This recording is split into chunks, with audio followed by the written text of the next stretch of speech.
La investigadora se despierta en su cueva en la duna, que le parecía tan vacía como una tumba. Era poco antes del amanecer. Montones de cintas habían ocupado su espacio vital, apilándose una y otra vez. Cada uno de estos carretes giratorios hablaba de historias sobre esa cabaña con techo azul.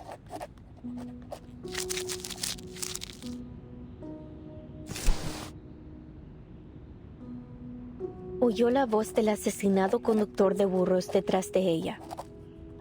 Oigo a todos ellos, las risas y las voces de generaciones pasadas, como hojas secas atrapadas en las grietas de viejas paredes, crujiendo solo cuando el viento sopla otra vez. No pondría un pie en esa casa si fuera tú. El mendigo al lado de la puerta también habló. Duermo en el porche cada noche. Cada mañana una luz tenue brilla a través de la ventana, pero nadie sale nunca por esa puerta, y nadie ha entrado nunca. Luego la voz del empleado del banco.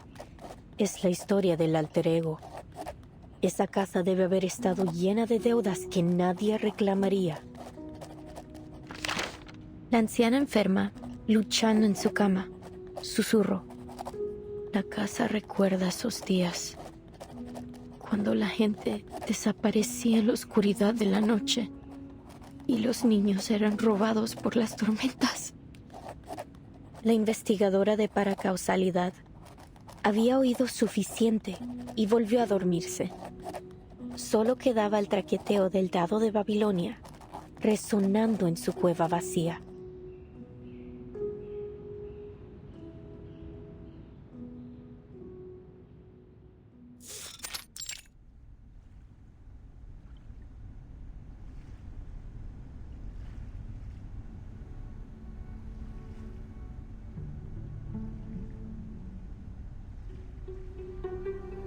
I've always wanted to use the element of fantasy to better establish our theme. And I was right. Now the stage is captivating, the timing is perfect, and the audience is ideally placed. Only one imperfect element remains in the scene. The creator, who hasn't stepped away from his creation. No. There's another thing.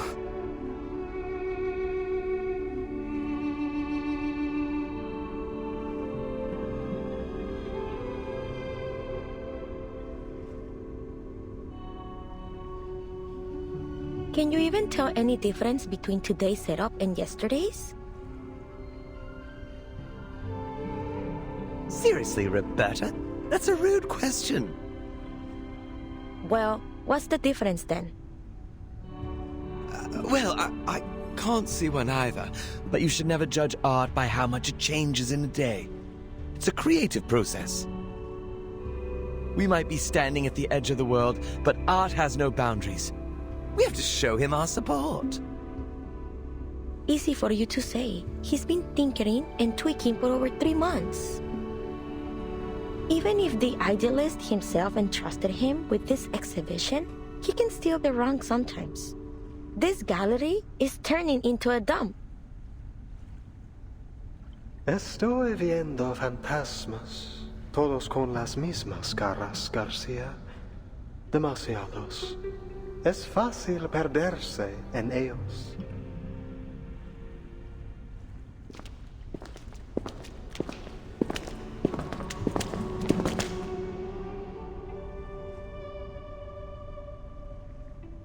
Idealist, you're back?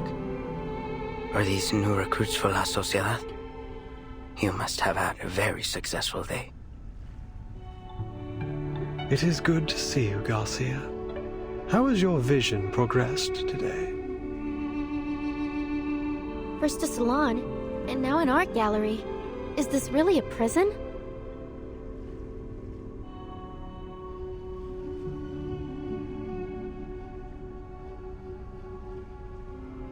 As you can see, I've strived to push the element of fantasy in my work so that it might reach perfection. But why doesn't it look like what I imagine? It's like I'm trying to work on a shadow. Some shapeless thing that morphs and shifts by the hour. Idealist. Am I losing it again? I took my medicine as instructed. It was never the pills that blinded you, my dear Garcia. You mustn't let tedious routine stifle what's truly alive. Remember, like those old poems, your exhibition must have a timeless rhythm that's never lost to the changing of minds.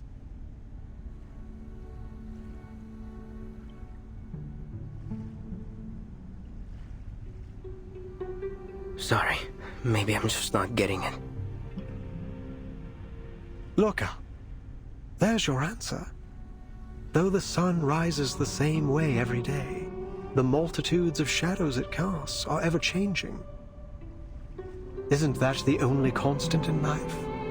Change.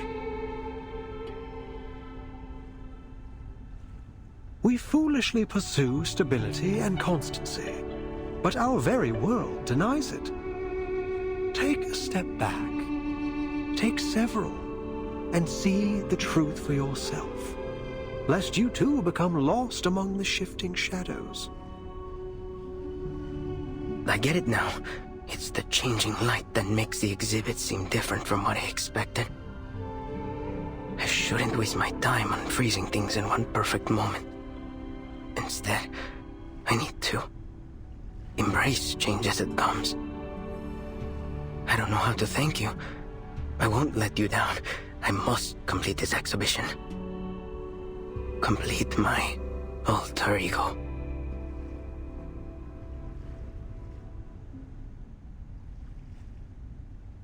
Did you say alter ego? And he called you Garcia. Is that your name? Garcia, where did you learn about this alter ego? Do you happen to write under the name...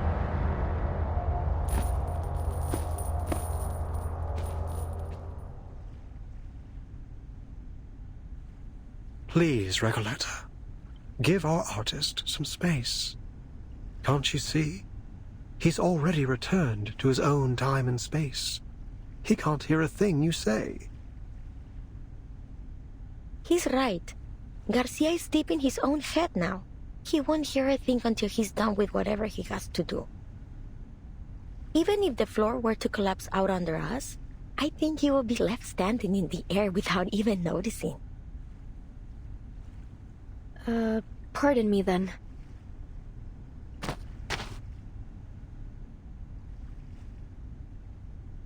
All right, my dear guests, please forgive my late introduction. Welcome to the Gallery of Bewilderment. Thank you for inviting me here, Mr. Idealist.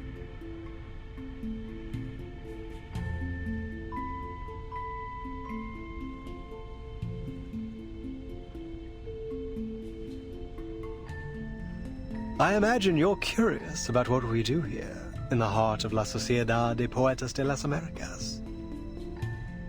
We're putting together a magazine, a collection of poems from Kamala, our very own Casa de las Americas. ¿Casa de las Américas?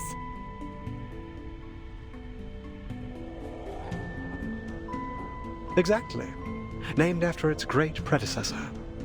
You're a fine mind indeed. At this very moment, all our compañeros are working on it. Garcia's exhibition, Alter Ego, is centered around the birth of this magazine.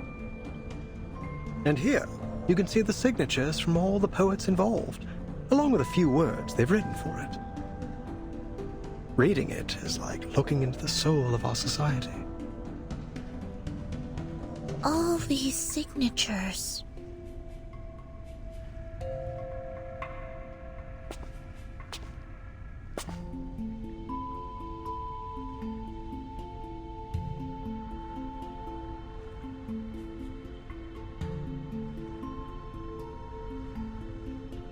Timekeeper, here! It's Dr. Doris' pseudonym, Erd. Then she was here.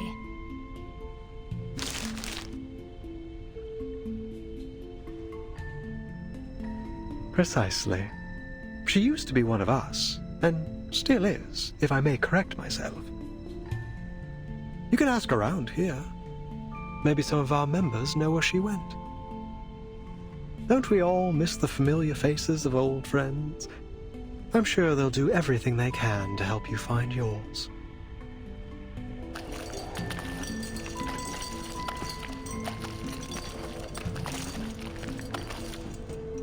Mr. Idealist, I finished my short story.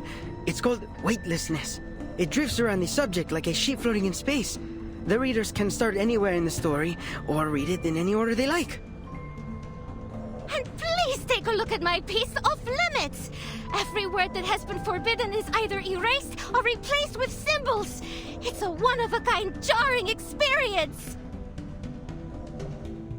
And I finished a new paragraph. Just wrote it today.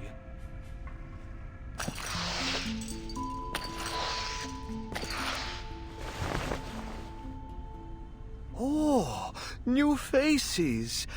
Welcome.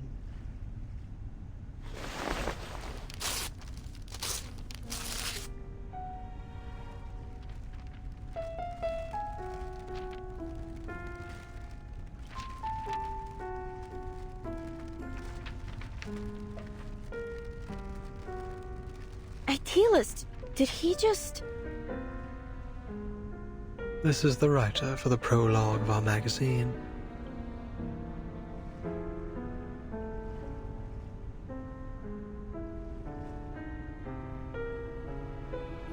The prologue consists of a 2,000-line poem and an introduction that is written in 86 languages to avoid misinterpretation. It represents every second we spend here. Naturally, the arrival of new members disrupts its structure, and so we must begin again from scratch. So he just tore it all up like that because he thought we were joining? With all due respect, isn't this a little excessive? Heaven knows I'm not one to judge. I've torn up plenty of writing for my novel. Please, pay it no mind. It may not be an easy task, but he's doing his part. Destruction is hard, but more necessary than you think. Without it, we'd all be stuck in a still and stagnant pond, with all the smells that entail. This all sounds very complicated. When will your magazine be finished, then? Forgive me, but I'm not sure what a floating sheet, a jarring reading experience, and all this constant rewriting are meant to express.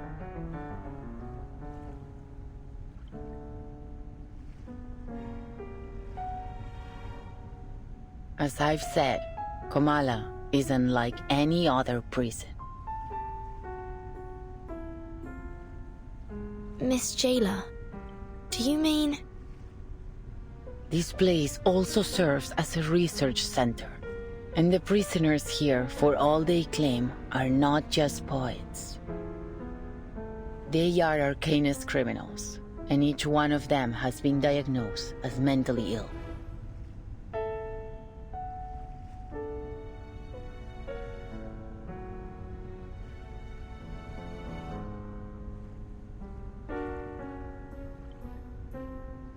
You're quite right, Jailer. But let's not forget that mental illness is merely a deviation from the norm. And who decides the norm? You, the physician, or the ones outside these walls? We've been exiled here by the standards of our time, deprived of our roles in the outside world. So please, as we agreed before, I ask you not to interfere with the affairs of La Sociedad. These people are visitors, not your new recruits. But should we not hear their thoughts first?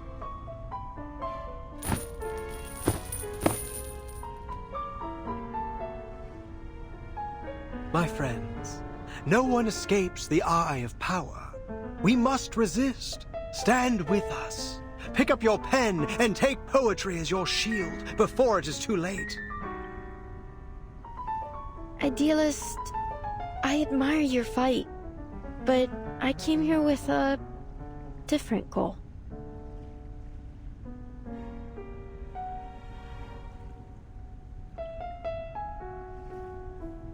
We're the last true owners of an old legend, words now only remembered as myth. We must stay on the path of literature until I find that transcendental solution.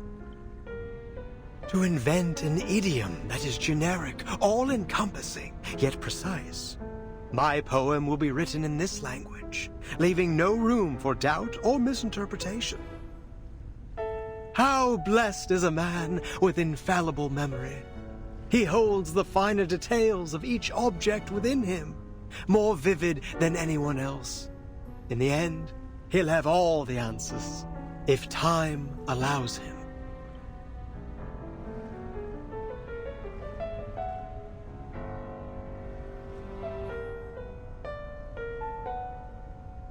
Sweet tongue, sister howls, hermaphrodite, tango.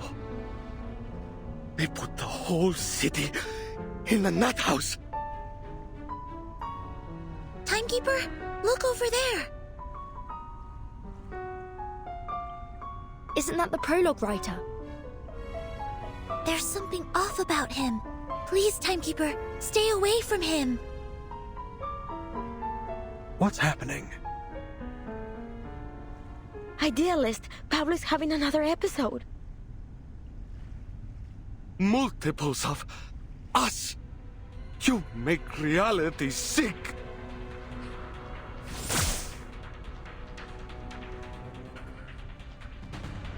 I could use your help, ladies.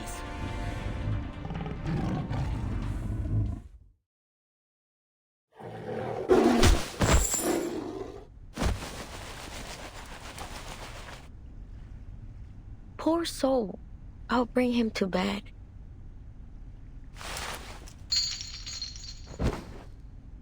Well done, ladies. Aren't you full of surprises?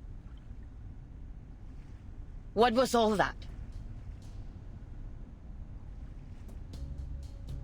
It seems he had a mental breakdown and lost control of his arcane skill. It appears that every line he recited carried unbridled power. Usually, only specific lines can channel arcane energy. You can't just force the power into words or craft a poem to serve your purpose. Pablo must have a rare gift for identifying empowered lines. When he recited them all aloud, they overwhelmed him. That's right. He's a genius who writes the ties of emotion, just like Arthur Rimbaud. We always keep a close eye on him to make sure he doesn't recite anything while reading or writing.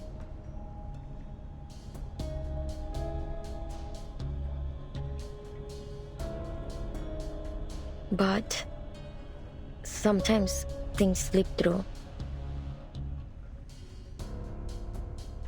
You must understand how difficult it is for a poet to never taste the words on his own lips. So then, this isn't the first time, and you're all fully aware of it. Do I understand you right? Did you just admit that you've been hiding an inmate with a dangerous condition from us? According to the safety regulations for the Panopticon of Kamala, he must be sent to the physician for immediate treatment.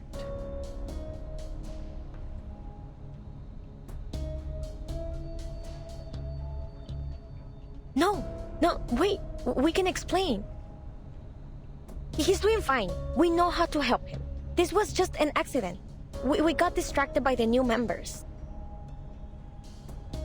We won't be handing him over to the physician. No true writer would allow their mind, the most sacred palace of their thoughts, to be opened up to that cold-hearted, ignorant butcher. Even one who believes their inspiration flows from a source beyond the mere substance of a brain would refuse it.